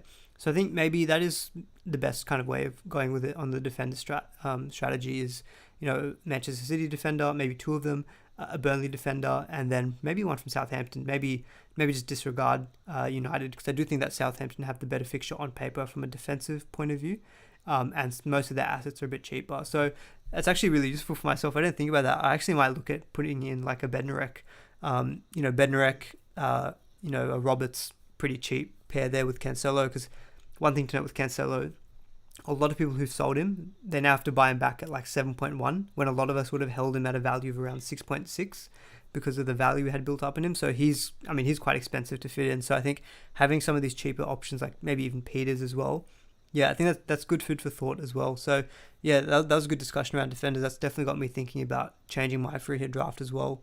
I don't necessarily think. I think I'll just answer a couple of questions in the chat. So Tiger says, do we think that Roberts won't start? If I had to bet, I'd say he would start, just because he's been playing quite a few games recently and he's been playing well. So my gut feeling is that he will start. There is just a slight concern around rotation. So I would just say that if you've got him in your team, just make sure that you've got a bench that can cover it. Although bearing in mind, given that Burnley will play 2 games, he'd probably just miss one game and maybe play the other one. So I'll just try to set up a bench where you can cover for the fact that he might potentially drop out of the team. Quentin Maguire's going to score an own goal for his team. So maybe there you go. Take that advice from Quentin about maybe not going with Maguire. He's more likely to get you negative points in his eyes. And sorry, I can't pronounce that name. Roxbury. He said a Burnley defender or a Southampton defender. Thinking long term here, as well as he's not free hitting. I still think I'll go with a Burnley defender, just because I think Burnley Southampton have an equal chance of playing in Gameweek 30, so they're going to cover you for that blank. But I mean, you could feasibly think maybe long term you go with Southampton, because they've got pretty decent fixtures up until around game week 32 or 31, I think it was. So, a cheap option like Livramento or Bednarek could sort you out there. I don't think there's too much in that decision, though, to be honest. But I think if you want to capitalize a little bit more in this game week, I would maybe just go with the Burnley defender and get that double game week in there. So that's my thoughts on the defenders. I think we'll go to midfielders. So midfielders, again, will look a little bit different to the defenders analysis, and apologies if the screenshot from FPL Review looks a bit small, that there was just quite a few midfielders to get through. And so in the table, I've kind of highlighted a few more picks that I think are more realistic that you'd pick on a free hit. And I've also got their minutes per expected goal involvement in there as well, just to get a sense of who are the ones that have got some good underlying stats. So, I mean, I won't really talk about the Manchester City players. I think we've discussed them in quite a lot of detail, but interestingly enough, FPL Reviews considering the Burnley midfielders to actually do the best this game week. I don't necessarily agree with that. I wouldn't pick, say, Dwight McNeil over like a Mahrez, for example. I don't know. I'm thinking out loud here. I just don't think the underlying stats are there for like a McNeil or a Lennon. Although Lennon did score, I think you definitely would go with the upside picks of Manchester City, especially knowing that Burnley are a team that are not overly attacking as well. But notably, after those double game week midfielders, we've got Son up the top there. So he's predicted to get 5.25 points per FPL Review. And the underlying stats across the season are quite good as well. 161.2 minutes per expected goal involvement. Is Son a non-negotiable, you think, on a free hit? Yeah, I think so. I don't think you can look past him. I think just a quick point on the Burnley players. I don't know exactly how FPL Review does the algorithm, but I would assume that it's sort of it works on the probability, and it's sort of averaged out to get you the expected point. So the actual point you get won't be, let's say if it's 6 point something, it's gonna be either 4 or 8, for example, because someone either score a goal or they don't. Now the fact that those Burnley players played 2 games, so they got the sort of the 4 points appearance points compared to all the single players, so that's already sort of boost their baseline up a little bit, and then they work out the probability of scoring or assisting. So therefore, the average point seems to be a bit higher. But I think when you go for like someone like a Sterling or Mahrez, you would think that they are a lot more likely to score. So you would get like a 8 point or a 10 point rather than a 5 point, whatever. So I think that's how you should view these algorithms, because when you compare a player that played 2 games with a player that played only 1 game, then of course you already got the appearance points that make up a bulk of it. But yeah, now I agree with you that I wouldn't be looking at any of the Burnley midfielders, and I'll be looking from Son downwards, I guess. Yeah, for sure. I'm actually just seeing the chat. So we've got FPL Rubber Ducky, who's the Twitter space legend himself, saying Kane injury. There we go. Is that broken live on live on stream? So I'm actually just scrolling onto Twitter, just having a quick look just to see if that's true or not. But that would definitely. I mean, we'll talk about forward in a little bit. I mean, that would definitely be a spanner in the works, I think, for a lot of free hitters. Again, we were just talking about it before about if you're uncertain, hold off on your chips. I mean, that might even force people to not even go with a free hit if that's actually true. I mean, whether or not that affects someone like Son, I don't necessarily think so. I think Son is just one of those players I just have like eternal faith in that he will just always return points, and it's Leeds. He's versing Leeds. I think Kane or not, if Kane is actually out, I think Son is going to get points. I think that game is made for someone like Son as well. Midfield runners, that's something that James from Planet FPL always talks about. So I completely agree with the algorithm here. 100% Son would be on my free hit, and even a transfer in, because Spurs still do have some good fixtures coming up. They've got Everton in 28, and then they've got a double in 29. So Son, free transfer, free hit. I think he's definitely would be in my team. Now, interestingly enough, so we kind of spoke about Manchester United before, about maybe going with an attacker. Now, I think the majority of people would go for Bruno Fernandes. He's looking really good recently. The underlying stats are pretty good across the season. Actually, I'm not 100% sure. That might be a typo on my end. I'm not sure if it's 161.2 for Fernandes, but in any case, they have been improving recently. They're better than Sancho's underlying stats, but Sancho has been rated higher on FPL Review than Bruno Fernandes, and he's a good amount cheaper as well than Bruno. What do you make of that? I know you're the Manchester United fan. You watch them probably a lot more in detail than me. I mean, Sancho has definitely passed the eye test. Is there a valid argument to go Sancho over Bruno, or do you just think if you can afford it, just go for Fernandes? Yeah, so I think firstly, if you look at the expected stat that you've got there, I think that's over the season, right? Yes. And I think it makes sense because both Sancho and Fernandes have been quite poor until recently, and I think in the recent game, both of them have somewhat come back to life. So especially Sancho, I think in the last 2 or 3 games, I think he's been really looking really sharp. He's looked really good, yeah. Yeah, so I think there's a case to go for both. Okay. I think there's definitely a case to go for both.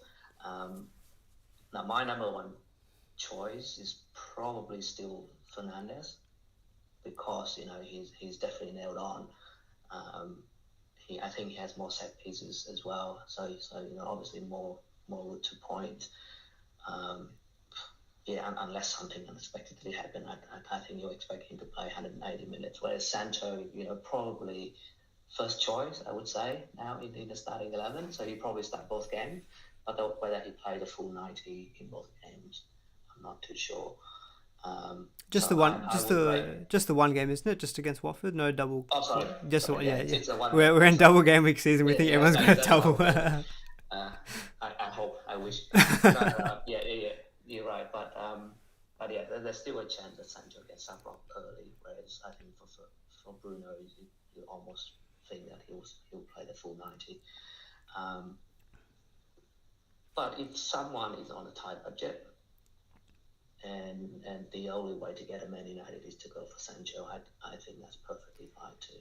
Yeah, I think so. I watched Pras on their fantasy football scout stream earlier. I think he made a really good point. I think he wasn't really looking to compromise on the likes of a Sterling or a Mahrez because he kind of saw those as the top two picks from the City.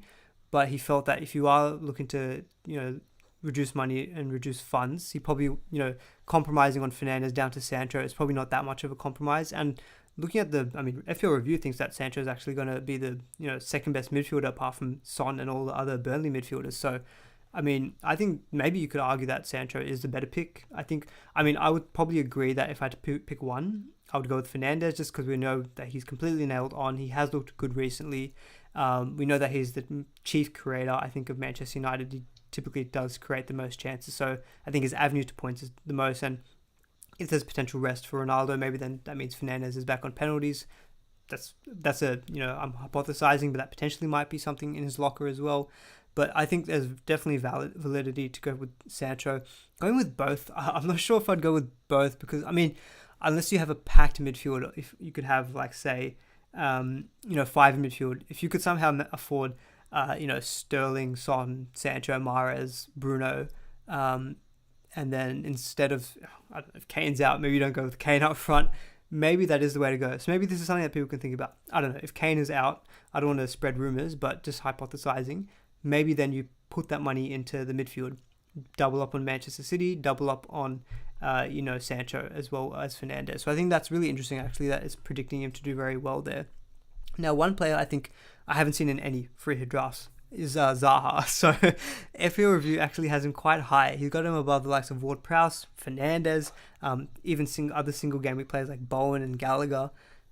I don't like to say just go for differentials for the sake of it. I think playing a free hit is somewhat of a differential in itself, but would you punt on a Zaha? He's not expensive, 6.8 million. The underlying stats are not amazing, 212.9 minutes per expected goal involvement, but he is on penalties, at least we think so, after that horrible shank that he did recently. But I think Vieira came out after that and said he's still on penalties.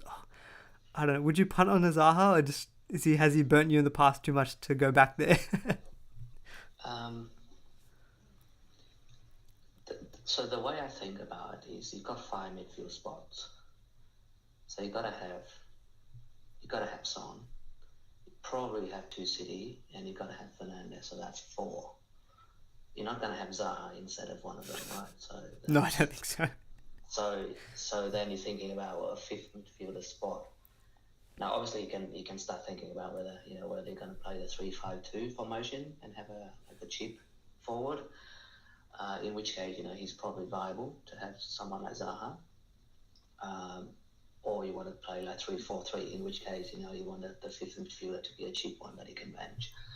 I think in either case, I'm not sure we can justify Zaha when you have better option. Like even like a James Ward-Prowse is probably a better option than Zaha, I think, for that 5th midfielder spot. Yeah. So, yeah, probably a no for me. Yeah, I do tend to agree with you. Zaha has burnt me in the past, but I think that Ward-Prowse is probably a better pick than Zaha, in my opinion, as well. Zaha is pretty much nailed on for Palace, but Ward-Prowse is like the most nailed on player that I can think of.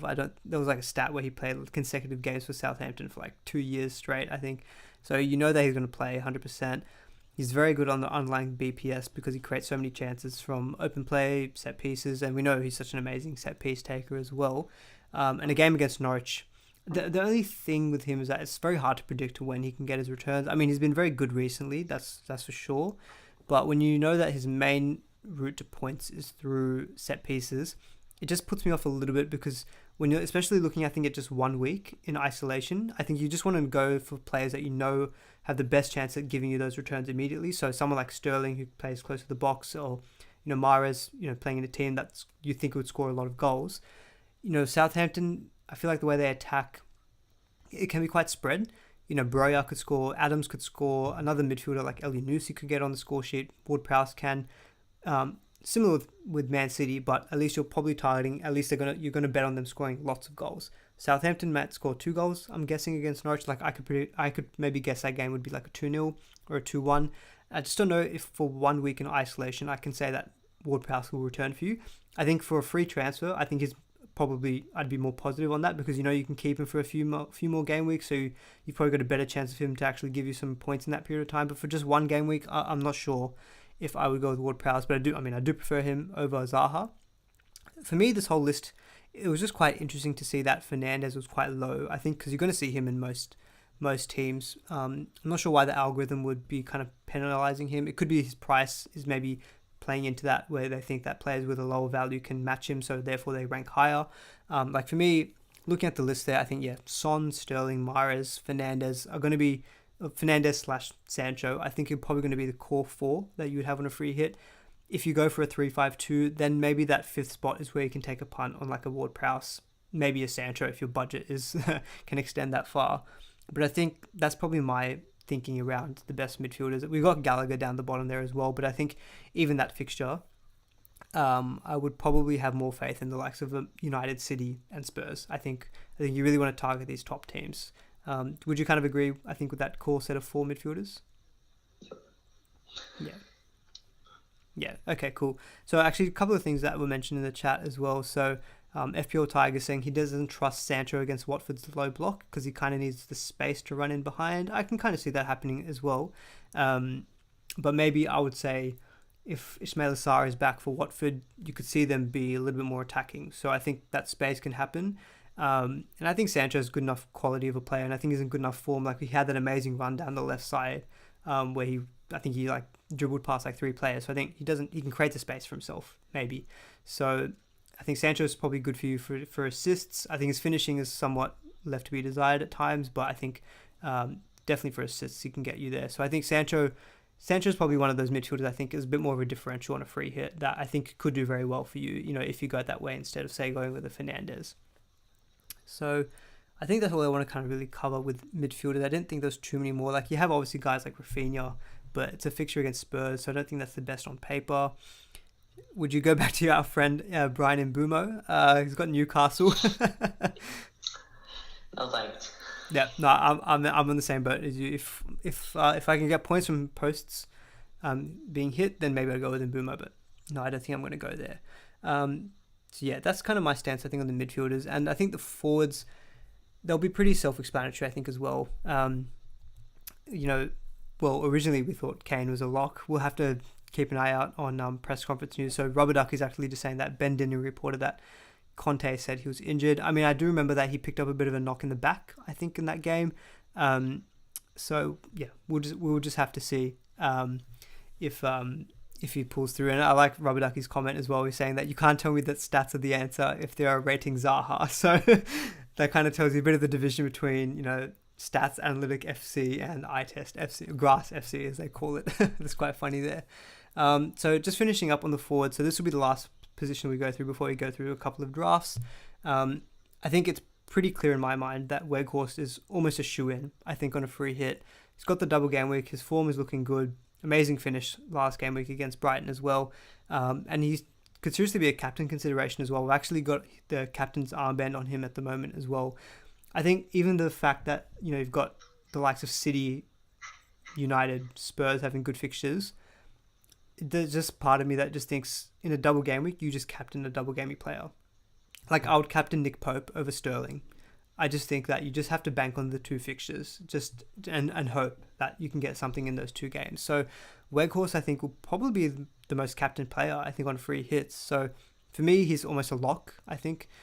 Free transfer, though, I'm not 100% sure if you go with him. I feel like if you want a free transfer, you'd bring him in last week. I think that was the best time to get him because then you can get it for the double-double.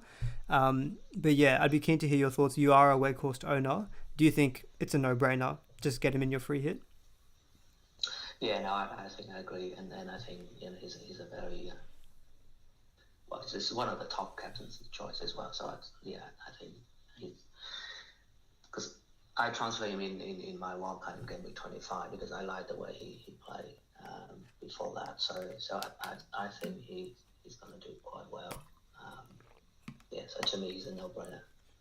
Yeah, no, I tend to agree. And I mean, Ronaldo is rated quite high on FPL review as per the screenshot, but my eye test doesn't really believe that. I don't think he's been looking the best recently. He missed that very easy chance as well last game. And I think when you're looking to pack the money in the midfield, I just don't see how you'd go for Ronaldo. And I think Kane is a much better option in that premium slot. He played so well against Manchester City. I think the fixture is better on paper as well. Leeds compared to Watford. So Kane, pending fitness, for me, I think is also quite a straightforward inclusion on a free hit. I think for me, it actually really comes down to that third spot. So I think Broja is the player I've seen in the majority of people's free hits just because he's at a nice price of 5.4. But it's Che Adams. So Southampton have got Norwich. He's actually picked up, I think, 3 returns in the last 3 games as well, Che Adams.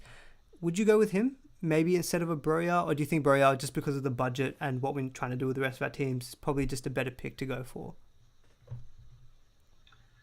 I think if money is no object, I'd probably have a punt. I could just, as you said earlier, free hit is the time we can have a bit of fun with some of the picks, and perhaps Adams over Broja could be a fun pick for just one game week. But yeah, 6.9 is probably just a bit too much, especially when you have several big hitters that you want to include in the team. So I think it makes sense that most people will go with Broja. Yeah, no, I agree with that as well. I just had a quick look. So yeah, Adams has scored 7, 9, and 5 in his last 3 game weeks. So he's got 2 goals and an assist. So he's been pretty consistent. He does tend to look a little bit wasteful. I think Broja, even though he blanked last game week, we know that he can deliver, and I think it's just the price. 5.4 million.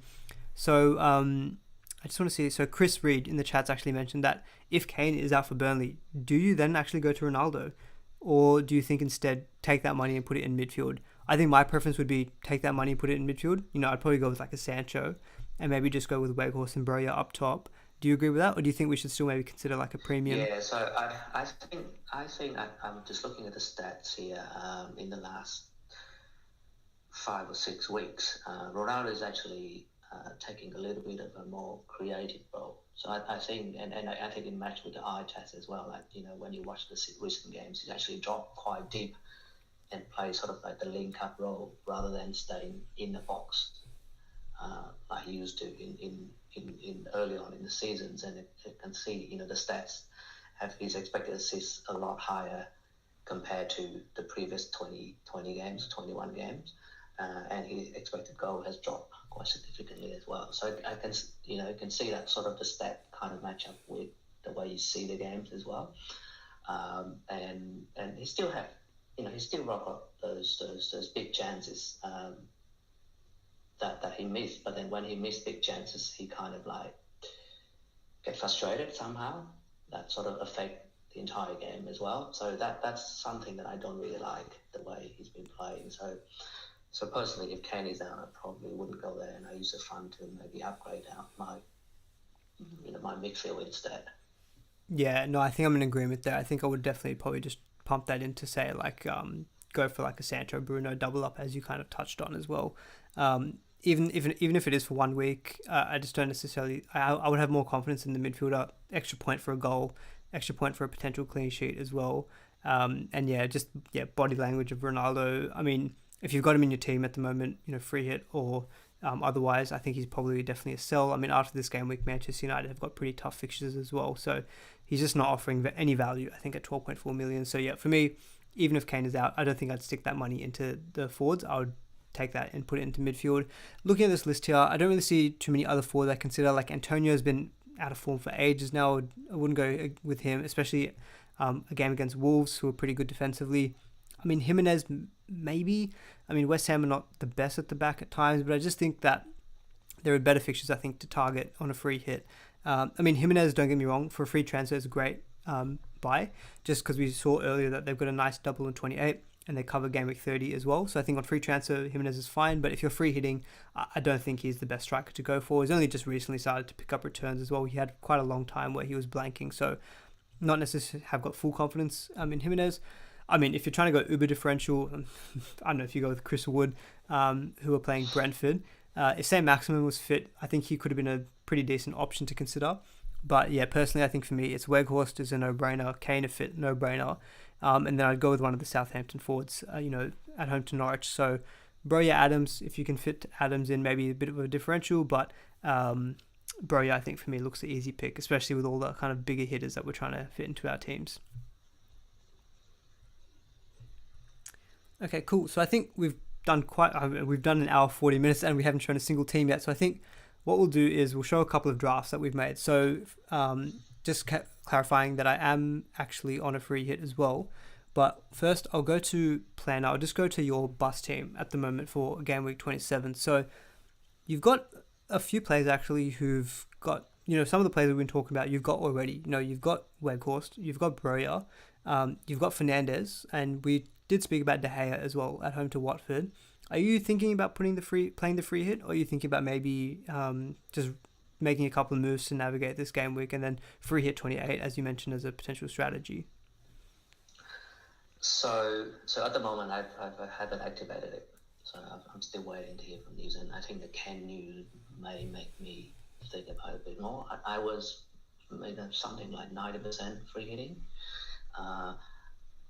but I'm also considering not free hitting as well, especially if with the Kane injury, that's one reason. But if, for example, if one of the Liverpool or Arsenal players in my team get injured as well, then I'll probably lean toward not free hitting. So the way I'll go about is probably removing Salah for Son, and maybe removing that injured player to a playing player. So that'll get me 11 for a hit. And then, as I mentioned earlier in the stream, I can consider whether to free it in 28, or I could just, again, go with free transfer in 28, depending on how the double game fixtures get announced for Chelsea or Arsenal. Then in that case, yeah, I can decide whether to free 28 or not. So at the moment, I'm very undecided, probably 80-90% free hitting, but I'm not fully committed yet. Yeah, no, I think patience is the name of the game here. If you haven't played it yet, I haven't been ignoring you. I've been jumping on Twitter as well just to double check. It does seem like we're talking about a potential Kane injury. I don't want to kind of scaremonger or anything.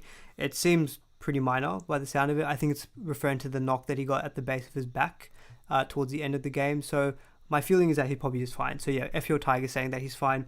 I do think that he'll be okay. I mean, Kane is that important to Tottenham. I'd expect even at 85% he probably does play. So I don't want to try scaremonger, but that's just kind of what we saw on Twitter. So I think it should be okay, but obviously we'll get confirmation from press conferences as well. So yeah, I think we touched on Kane as a good potential inclusion as well on a free hit. And yeah, looking at your team, I think it makes sense to wait. If for example you decided to not go with a free hit, you could make a couple of moves, as you mentioned, with 1.4 million in the bank. Just to kind of cover yourself off, maybe get like a Manchester City midfielder in there. But it is a bit of a tricky situation where you're going to want some of these players moving forward. The likes of Saka, Coutinho, Bowen maybe is expendable, I think. So maybe a Bowen out for a Manchester City midfielder. You have got 1.4 in the bank, so if you don't look to go with a free hit, you could maybe...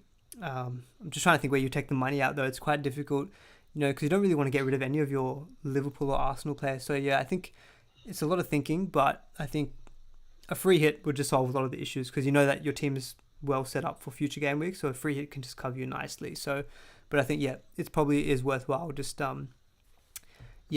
just taking a bit of patience, waiting for press conferences before confirming the button. You obviously can run a couple of drafts and see kind of what the budget looks like, but I think there's always ways to be able to fit in players that you want. Ideally, if say your team value doesn't allow for it, I think a Fernandez down to a Sancho is not the end of the world if that's the way that you want to fit in your other players. So yeah, I think being patient, waiting for press conference news is a good idea. So we'll take a quick look at my Gameweek 27 team. This is my actual team because I have played the free hit. So for me, it was quite an obvious decision because I had treble Liverpool, treble Arsenal. You did mention that, potential for injuries to Liverpool and Arsenal players, but I thought I'd maybe just take the risk. And I think because I've got that second free hit up my sleeve as well, I thought it's worthwhile just to play it and hope for the best. So yeah, the team is pretty template. Oh, don't get me wrong. It's not very different to most teams that you're going to see on Twitter. So I think the main differences that I would maybe point out is that third defender spot, I've got Livramento at the moment. I actually had Dalot, but when I had Dalot, the bench was awful. It was an awful bench. I mean, the bench is not great either this week, but at least I have players who play. Gilmore, Amati, and Williams. I think when I had Dalot, I had a bench of Amati, like Mendy from Everton, or is it Leicester or Everton? I don't think he plays either, and it had Simicast, 3.7. So I think that's the downside of packing in all of these big hitters, Kane, Son, Mahrez, Sterling, Fernandes. Luckily, I've got the team value so I can just afford it. And this had 0.1 in the bank. So with 0.1 in the bank, maybe I could go, actually, we mentioned him earlier, I could go Livramento to Bednarek if I'm a little bit uncertain around Livramento's kind of, rotation risk. That's actually something I'm not too unhappy with, if I just go Livramento to Bednarek just to get a bit more of a stable pick there, and maybe cross my fingers for like a set piece goal. I don't necessarily think, pending any injury, press conference news, I'm not going to change Pope on a free hit. I might drop down from me to Roberts if I really want to get some extra money, say go from a Livramento to like a Walker Peters, then I could maybe do that, doing me to Connor Roberts. But I think the midfield, Sterling, Mahrez, Son, Fernandes, to me that looks amazing. Broja, Weghorst, captain, and Kane. I think for me it's a template free hit. I'm not going to lie and say this is super differential. I might have one in the like of Bednarek instead of Livramento, but I think on a free hit you don't need to be overly concerned about having differentials. I've got a team that, if I put in the combined ownership of this team, I'm sure it'd come out to sub 10% across, the Twitter template, for example. So I'm not overly concerned that these picks are template. I think for me, the free hit made the most sense. It's a pretty template team, so I'd be keen to hear your thoughts. But I think based on what we said about the players, and I've got most of them, I would fingers crossed, I would say that you'd probably think this is a good team. I completely agree. I think it looked perfect. It looks very good for this game week, and as you say, even though it looks very similar to most teams that you've seen on Twitter, but that's because it's a near perfect team. As you say, you don't have to be concerned about being template on a free hit, because the free hit itself is a differential. The fact that, I think more than half of the top 10K managers have already played their first free hit, so it's unlikely that they're going to play the second free hit in this game week. So even though it may seem like everyone on Twitter is free hitting, but the matter of fact is the proportion of managers who don't free hit would be a lot higher. So the fact that you have a team that most managers don't have is a differential enough for you to not to worry about having to pick something completely crazy in your free hit team. So I think it's a pretty solid team. And as we discussed earlier, Livramento probably, there's a slight concern whether he start or not. But if you upgrade to Bednarek, that's kind of solved that problem. Yeah, I think for me, I'm hoping that I feel pretty calm about this game week, pending before any kind of unexpected news that I've played the free hit. This is my team. I don't see myself changing it that much, to be honest. Some of the other differential picks about, like Ward-Prowse, for example, I don't even know how I'd fit him in, because I wouldn't want to change any of the other midfielders. I'd have to drop Broja probably down to a lot cheaper forward. And I'm not going to get rid of Cancelo or Pope. So for me, I set this team up without even thinking, and I'm just probably going to sit on this, I think, for the rest of the week. I think I'm in a fortunate position where my team value was good enough to be able to afford basically all the big hitters I think that most people would be looking at this week. Maybe if I wanted to change it up a little bit, maybe, this is the thing, I can't even get up to say like De Bruyne very easily, unless I did say, I'd probably Fernandes down to Sancho would be the most obvious way if I wanted to go from Sterling to De Bruyne. That's probably the only thing I might change, but I think for one game week, I think I want to chase the upside, and I think Sterling has got higher upside than De Bruyne just because he plays so close to goal. And the fact that him and Mahrez actually rotate penalties. I think De Bruyne for 12 million, obviously we know he's fantastic, but he's not even on penalties. I think paying that much money, you probably want someone at least who's got some surety of penalties, although I've got Fernandes and he's probably not on penalties in saying that. But yeah, overall, I'm pretty happy with this team. I don't think that needs to be spoken about too much more. I think just to finish up, because I am conscious we've been going almost 2 hours, it's been going so long, I'll quickly show a draft that you actually put together. So this is, I haven't got it there. Oh, sorry guys, I actually had a draft that Planner had put up, but I haven't put it in my slides yet. Oh well. Sorry about that. No, that's okay. I think you can just sort of go from your team and make a slide Yeah. adjustments there. So I think just to put up an alternative and hopefully the listeners can just imagine. Yeah. But basically, instead of doubling up on City midfielder in Morris and Sterling, I switched Sterling to Sancho. So I'll have a double up of Fernandes and Sancho. So I got Son and Morris as the other two midfielders. Up front, the forward line exactly the same. Obviously, in the Kane injury news, we may change that up a bit, but at the moment it looks identical. So at the back, instead of Cancelo, me, and Livramento, I have Cancelo, Laporte, and me. So basically upgrading Livramento to Laporte and doubling up on the City defence. Obviously need Pope in goal, so there's no difference there.